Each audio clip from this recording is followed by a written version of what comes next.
In this video, I'll show you how to create a Google Meet link for later. Whether you're planning a meeting, online class, or catch up with friends, you can easily schedule a Meet link in advance using Google Calendar. First, sign in to your Google account and open Google Calendar.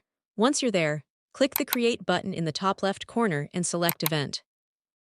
Enter a title for your meeting, then choose the date and time you want the meeting to take place. You can also adjust the duration and set the event to repeat if needed. Next, add any guests by entering their email addresses. Google will automatically generate a Google Meet link for the event. You can copy the meeting information or simply invite participants so they receive the link by email.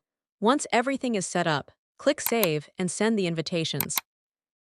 Your Google Meet link will be attached to the calendar event and can be accessed anytime before the meeting starts.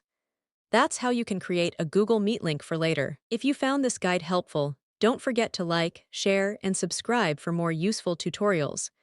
Thanks for watching, and I'll see you in the next video.